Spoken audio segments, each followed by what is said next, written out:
Il m'est arrivé de la croiser. Pour tout vous dire, je la croise tous les jours et partout. Mais elle est pas facile à cerner. Des fois elle disparaît, des fois je l'aperçois sans pour autant l'atteindre, des fois je la vois pas du tout alors qu'elle est là, juste en face, et je la veux, comme tout le monde. Mais comme tout le monde, j'ai trop tendance à la fuir, car elle n'apparaît pas toujours aussi belle qu'elle est décrite par les gens. Des fois elle peut même être repoussante quand elle montre en premier son difficile caractère.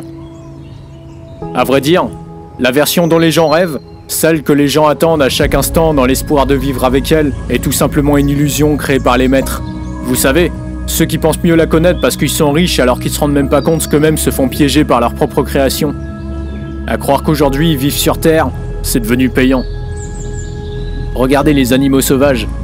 Ils vivent avec elle et pourtant ils ont pas de compte en banque, eux. Ça n'en fait pas moins des êtres riches. La personne dont je vous parle, elle est unique. Aucune création ne peut l'égaler en son domaine.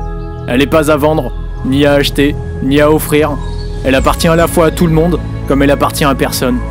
Ou plutôt, elle appartient à ceux qui l'aiment telle qu'elle est.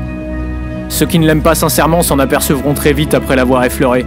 Et ceux qui sont pas prêts la détesteront, tout en l'aimant secrètement, car ils ont espoir et foi en elle.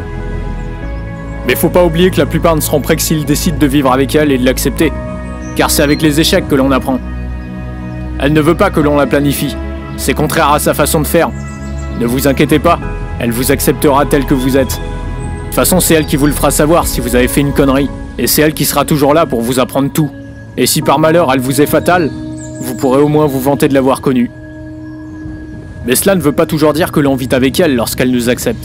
Les possessifs un peu trop individualistes, elle aime pas trop ça. Et moi je suis de ceux qui pensent que le rêve ultime serait de voir le monde entier à ses côtés, tout être vivant. Ce n'est pas elle qui nous choisit, c'est nous qui la choisissons. Moi j'aime me dire qu'elle accepte tout le monde, à égalité, sans privilège. D'ailleurs elle connaît même pas ce mot, ou ne l'aime pas. En tout cas il fait pas partie de son vocabulaire. Et quand viendra le jour où les enfants de la Terre respecteront tous son choix, bien que l'idée soit utopique, là je pourrais vraiment la connaître, et je pourrais le dire. Elle n'a pas de nom. D'ailleurs elle ne devrait même pas en avoir, car vivre avec elle n'aurait jamais dû être un luxe, ni un supplice, mais la norme.